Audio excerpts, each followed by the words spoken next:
So first of all, thank you for joining us today. It's always a pleasure to be here, enjoying this exceptional hospitality of our club. And it's about this because we have very few occasions when we have a conversation, so the main purpose is to take advantage of being here to share with you everything you want about the league.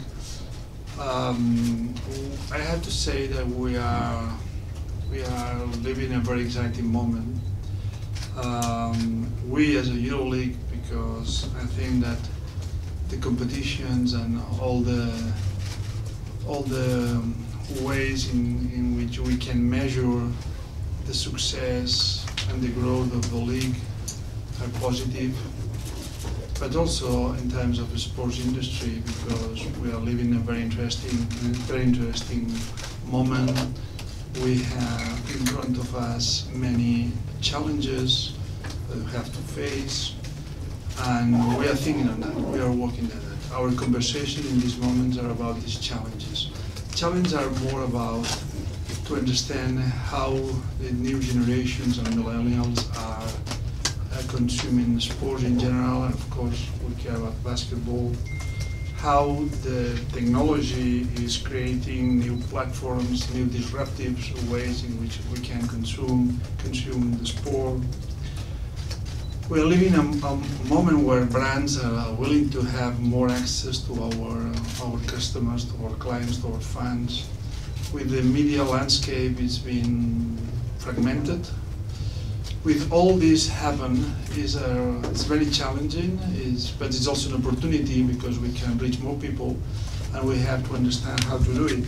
And this is exactly the topics in our conversations in the last year, and will be the topics in the next month, the next years, because this is crucial. Because in the world that is changing, the industry is changing, we have to understand those changes, and we have to be innovative, we have to be disruptive if we want to keep being relevant. And as I said, our meetings, we're talking about this. We launched a couple of years ago the concept of our business operation club services, a unity in-house service that with the aim to help the clubs to develop the business and to work together, aligning strategies of the clubs and the league.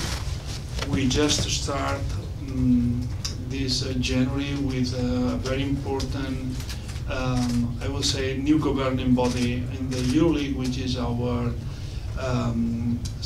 Chief Business Operations Board meeting.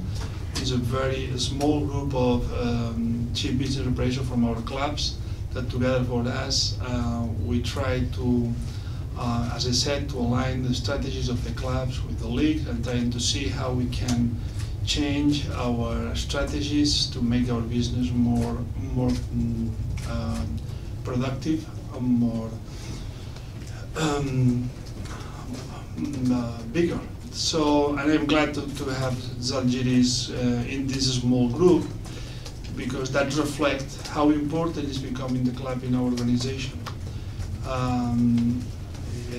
It's obvious that we are really sharing the same philosophy in almost all the aspects of the business, in the sports side, in the business side.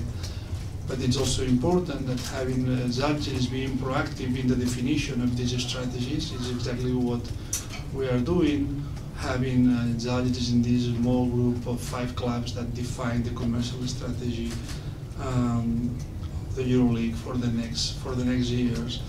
And this is because clearly it's not only about to have a good strategy, it's also about have a good execution and performing well in the commercial side. And I think that probably everybody's talking about how good Zalgiris did last year, how nice Zalgiris plays basketball, which of course it's very important and we like this very much, but it's also very relevant to have Zalgiris at the top of the clubs when we're talking about performing in the commercial, in the business side, because sustainability is the main objective of the EuroLeague in at least the next 4 or 5 years. That will be our main objective. So I understand that probably you will love to talk about these traditional topics, FIBA calendars and all these things, but we believe that all this is done. We already have the competition. Of course, we'll have 2 more teams this year. It will be nothing significant in terms of change. But what is relevant for us, which is important and fundamental, is to have sustainable clubs. And in this regard, Zalgiris is one of the best, in terms of best practices, one of the best of the league. So also cooperating all with us in every and each one of our activities. And I want, as because I am in Kaunas, I just want to point out the cooperation that we had a few weeks ago with Zalgiris when we host here. You know that we are in cooperation with Autos Magnus University. We are conducting our MBA, and then once again, Zalgiris has been very helpful in all these activities. So in fact, we are a club that is very essential part of the league. So probably it make longer than expected, but it's the introduction. So that's up to you. Okay, now it's time for the questions. Mr. Bertomeu, while talking about the traditional things, what's your opinion on the current situation with clubs like Real Madrid and Olympiacos talking about withdrawing from the national cups? And could you imagine EuroLeague will someday in the future without its clubs competing in the domestic leagues? Well, I think we have to make a distinction about the fact that in some countries our clubs have difficulties to adjust, to accommodate the needs of being part of a very demanding league as the EuroLeague with the needs of the domestic league. And basically we had some issues in Spain, in Israel, in a few countries. This is something that we have to discuss, and we will have to have a conversation with the leagues, because sometimes it seems that there is a competition between the domestic league and the EuroLeague, and it is absurd because each one has their own space. Yesterday we had a conversation with the leagues in Barcelona. We had a meeting with all the leagues, including the Lithuanian leagues, and that was the conversation about the number of games. And we said, okay, we have more games, but we have more games with an average attendance of 10,000 spectators. If we don't have these games, who will organize games with 10,000 spectators in Europe? No one league is doing that. So if we reduce the number of games, the only thing we are doing is to reduce attendance in basketball games, but I don't see which is the advantage for anyone. So this is a very deep and conversation. And a different stuff is speculations, and because in Spain, when you mentioned Real Madrid, it's just a speculation. And if we talk about what happened in Greece, I will put this in the framework of the traditional Greek situations. I don't know how to qualify it, but I think you all understand me. So it's part of this, the game that never has been easy in Greece, especially if you try to analyze from outside, that it's our case. So I think that from one side there is a deep concern about how to handle in the right way these needs from both sides, from the domestic league side and from the EuroLeague side, how to make our clubs comfortable in both sides. And this is one interesting discussion. I don't think it's an interesting discussion, these rumors, this stuff that we have seen in the last weeks. That's a different thing.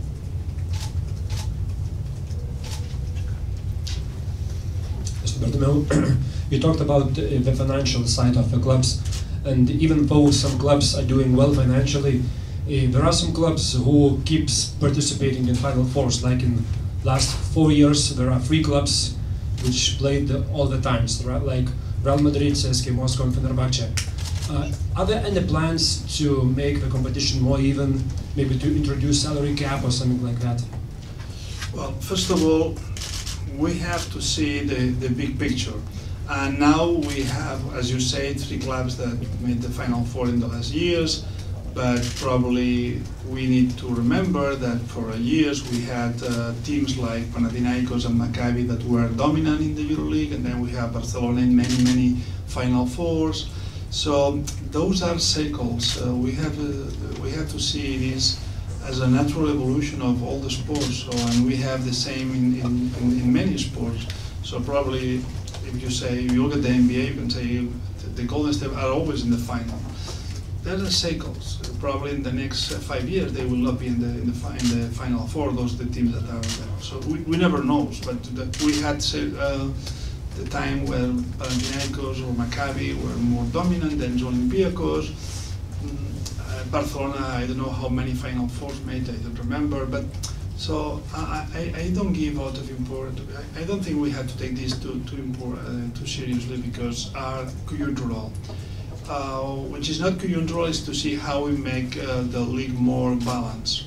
And you mentioned salary cap as a tool that has been useful in countries where the league is running and operating the league in only one country with only one law. So easy to implement this kind of tools. It's not our case, obviously. We will, but we have a very fragmented taxation system in Europe. If you compare the 11 countries that are part of the EuroLeague, so you cannot have any common point. So it's very difficult to implement policies that can help us to have a more balanced competition from this point of view. Because taxation is always the main issue when we talk about salary caps, because the price of the players cannot be different under the salary cap concept in one country, in one team from another. In Europe, that's possible because we have 11 countries with 11 laws, with the European Union that cannot, never has been able to harmonize or homogenize the taxation system from this point of view. So, but we do believe that there are other tools that can help, and I think that the financial fair play regulations that are progressively being implemented in the league will help in order to adjust the mechanism of the financial mechanism of the clubs. We believe that in the next years will be much more strict in terms of control of the losses of the clubs, in order to avoid to have more contribution for the owners than the one it's allowed in this moment. So there are other mechanisms that we can make a little bit more or reduce the gap between the budgets. At the end of the day, we cannot change the market conditions. We cannot change the fact that Germany or Spain, from the basketball perspective, are good markets, and probably others are not so good. We cannot control that.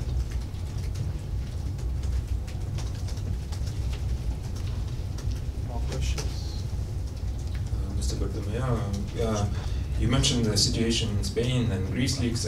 If one day Žalgiris will ask you advice what to do, what to play, only in EuroLeague or both in EuroLeague and Lithuanian League, what will be your answer? Well, I think that Žalgiris don't need my advice for anything, because then they know the situation better than me, because I cannot make any kind of assessment about the Lithuanian league, because honestly it would be unfair, because I have no idea. But I think that this is a different step. So we have a structure where domestic leagues are part of the structure. And we have at the bottom the domestic leagues, at the top the EuroLeague. And this is the system. In the States, they have the professional leagues at the top and the college competitions in the bottom. It's a different system. So I think both systems need each other. So I cannot see only one system. So the fact that we want to make our clubs, to make the compatibility in both competitions is clear when we said we will be 18 clubs in the EuroLeague in the future. Because if at a certain point we go further than 18, and then the compatibility is over. So I think the club sent a very clear sign that deciding that we will not go over than 18, the clubs decided that this compatibility is good for the growth of the basketball. We keep both levels in both competitions in a good level. Again, it's important to accommodate the needs because EuroLeague is not competing against the domestic leagues. So what is important is that domestic league have to understand that a good impact of the EuroLeague in the country helps the domestic leagues as well. Because I believe that everything that happened, but are good news for basketball, are good news for all of us. We all take advantage of those good news. If at the national team level we had good results or good performance or good competitions, it's good for us, it's good for everybody. If the NBA is doing well, it's good for everybody. If we do well, it's good for everybody. I think that we have to make this assumption very clear, and then we have to help each other to perform well. So the domestic leagues has been, I not say suffering, but the fact is that in the last year, as the growth of the league, of the EuroLeague in terms of games, make the domestic leagues a little bit more uncomfortable, and they need to accommodate their calendars. When doing this, they have to understand how important it is for them to have top basketball in the country, because that helps all the clubs. So I think that all the Lithuanian clubs cannot ignore how important was for all of them the impact that last year they had with having Žalgiris Kaunas in the Final Four and performing so well. It's about to understand that there are all synergies in this moment instead of competition. Everyone would love to have a Final Four hosted in Kaune, so someday could you imagine it happening in like 5 years? And if not, what seriously will hold you from seriously considering Kaunas? We will consider serious Kaunas. I think that it's clear our position. We have everything here except infrastructure, some infrastructure.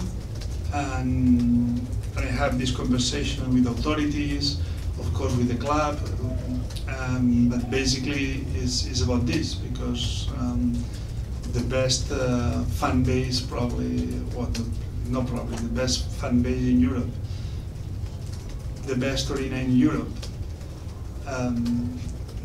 almost is compulsory to take a Final Four in Kaunas.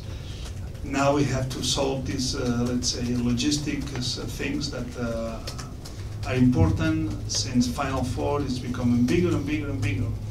And this year we will have a Final Four in Vitoria. You will see, okay, Vitoria is not more or less the same, but it's not Vitoria, it's Basque Country. We have 3 cities involved. We have San Sebastián, Bilbao, Vitoria. We will have activities everywhere, so it's a different thing. So we have to be creatives also, because we have been creatives in Vitoria, so we have to be creatives here in Kaunas. But I think that especially accommodation is an issue, and probably the bigger one. And I'm sure with the time that will be solved, and then as soon as solved, we will land here, for sure.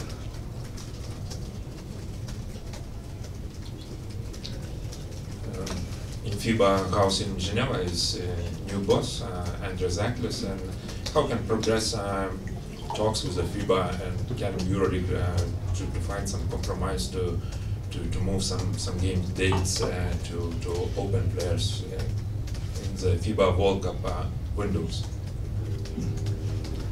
Well, we have a new boss, unfortunately, for the reason that we all know.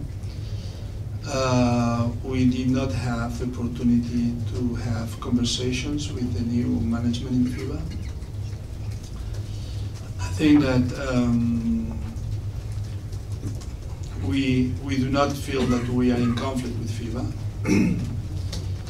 Clearly, FIBA has a program with the national teams competitions that include windows, something that we cannot We cannot share, we cannot be part, we cannot help, because we have a competition that in the last 18 years has been managed and administrated without any interruption in the competition. And I think that they have to make the FIBA is the one who have to write the assessment about these windows, if they are happy, if they believe that has been interesting and useful for the growth of basketball, and if they believe that has been good, probably they will decide to stay with the windows, so that we cannot do anything. We have to respect their position. But if they believe that probably different alternatives of the one we have been presented in the past, in the recent past, in the beginning of the year, last year, beginning of 2018, and then that will be also their decision. So we have we have nothing to say. It's clear that from the very beginning, we said we cannot be part of this, as NBA said we cannot be part of this, and they decided to go ahead with the program. And if they are satisfied with the results, I think that if they are consistent, they will keep with the same program. If they are not satisfied, they will change. But we have to respect both situations. But it's not about negotiations, because there is a calendar we have to respect, and we believe that the players' competitions, you know our opinion. So the national team competition should be played with the best players. That's a matter of principle. So it's not about to move one date here to reduce this. We have to make a calendar that allows the best players to be on the court, because national teams are very important, and this is a fraud for the fans. The current system probably have different another advantage that, but clearly have this issue. The best players are not in the court. But these are options. Each organization have their own priorities. They said that has been a very good experience. I believe that it's very good that the national teams play official games at the home soil. I think this is really great. But it's not necessarily have to happen in November or February. That can happen in June, July. So the idea is not linked with the windows. We will see what will be their decision after the World Cup, and we will respect their decision anyway. With 18 teams next season, there will be 10 teams which will not be playing in playoffs. And as we see in this year, as we saw last year, with like 5 games left, there are teams which plays for nothing. Are there plans of changing playoff system so that not 10 teams will be out of playoffs, or maybe just 6? Well, probably it's very risky what I'm going to say, but I don't know any competition in the world, including all the sport, that at a certain point of the season there are clubs that are playing for nothing. That's happened many times. That happened also in the Champions League sometimes. Happen in all the domestic leagues in football. So I think that and happened with the most recognized competition, which is the NBA, and people don't see an issue with this. So the question is why we have an issue with this, because teams has been playing in the EuroLeague with no hope to play the playoffs, but still competing, still winning games, still impacting on the ranking, impacting on the playoff indirectly, because our teams are very professional. They know that when they go to the court, they have to perform, they have to win, because this is about to build the product. And I think that if you go back to the 18 EuroLeague seasons, you will have many examples of games where one team had nothing to do with the result, with nothing interesting for them, and they won. And the opposite team probably was trying to qualify for the next phase or for the playoff, and they lost. And this, we have plenty of cases in 19 EuroLeague seasons. But it's natural, happening in all the sport. At a certain point of the season, there are a few teams that has no chance to qualify. A different aspect is to introduce some relegation system, but in the current model that makes no sense. So I think the most important thing is that the clubs are competing, the clubs understand how important it is, and we can see that our teams are doing very well. And I have no complaints in terms of how our teams are performing this year, as was the case last year and the previous ones. But it's natural in the structure of the competition, happen everywhere.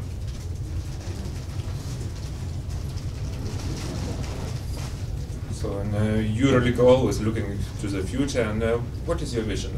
18 teams next season, what will be, how many teams will play in EuroLeague after maybe 2 years, or maybe 4 years, maybe 10 years? Well, 10, who knows? Probably you will have another guy with the press conference, so probably ask him when that's happened. But in 2 years, that I hope I still will be here with you.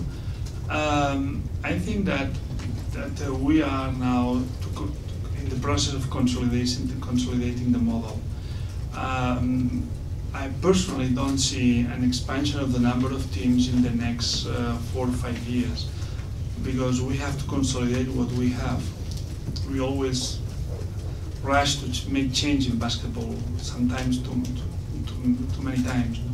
So we have this system.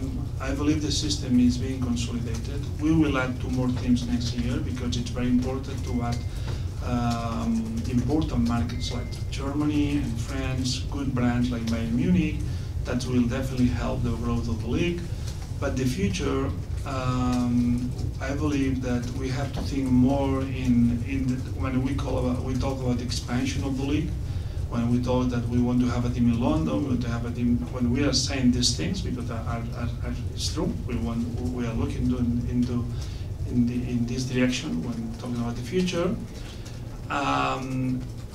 Our view is that this expansion will not imply an enlargement of the number of the teams, but to make a substitution for some of the current domestic leagues, something like this, but not the number. So my belief is that the 18 will be the number.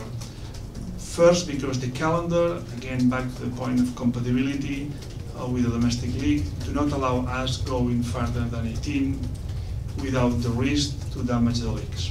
From the other side, because the key of the success of the EuroLeague is the quality. And quality and quantity not always go hand by hand. So 18, we believe it's the right number in terms of balance, the quality of the teams, the distribution in the European territory, and to be compatible with the calendar side. This is our view now. So sorry for the long answer. I believe that we will stay in 18 teams for some time in the future. 10 years, I cannot answer. Just one question about Eurocup. Maybe 2 questions. Lithuania has 1 spot, right? That's the spot for Lithuanian league and not for the team like Rytas. It's just for the league. Yes, Yes. it's correct. Okay. No, I need the help of Ed, that he is the one who knows the details. It's 1 team for the league, yeah, according to the ranking. Okay. And currently there are 2 teams from Spain left in Eurocup, and there are 2 teams from Spain left in Eurocup. Yeah. And there were some talks about not having 5 Spanish teams in EuroLeague. So what happens if a team from Spain wins in Eurocup with Spanish championship? As an exception, 1 year we had 5 Spanish teams in the league. The exception was as a consequence of the previous year when we reduced from 24 to 16. The Spanish league had no right to qualify 1 team for the EuroLeague, so we compensated the following year. But that was an exception. According to the rules, the maximum number of teams from the same countries is 4. And if 1 Spanish team is the Eurocup champion, it means that the Spanish league will not qualify any team to the EuroLeague. So the Spanish representative will be the Eurocup champion, who has priority over the champion over the team coming from the domestic league. So there is no way, there is no options for Spanish team, to have 5 Spanish teams or 5 teams from the same country in the competition. So can you share your view about Eurocup? How many teams will play in Eurocup? No, again, I think the Eurocup needs also time for consolidation. I think in the last years we have this structure, which is 24 clubs, which we believe is the real dimension for the second level of European competition. 3 years ago, we had some issues with the clubs because they were under very huge pressure from their federations to go to the FIFA competitions, but fortunately we are now, let's say, more or less in the normal environment. So today we have all the clubs we want, all the clubs we need. The clubs understand that the Eurocup is the second tier competition in Europe. The clubs understand that if the ambition and the vision is to go to EuroLeague, Eurocup is a must. They understand that is important to be part of this. And our idea is to increase the number of teams that will go from the Eurocup to the EuroLeague. So we will start talking with our clubs about this in the next meetings, because the level of the Eurocup clubs deserve to have more teams awarded with spots in the EuroLeague. So it will be an extra motivation also for the Eurocup teams participating in this competition. So we are working on that. We will start talking with our clubs in the next board meeting, and not for the next year, but we will try to implement this idea the sooner the better. Basically consistent, instead of having one team from the Eurocup to the EuroLeague, probably having the champion and the runner-up. That is the idea, basically.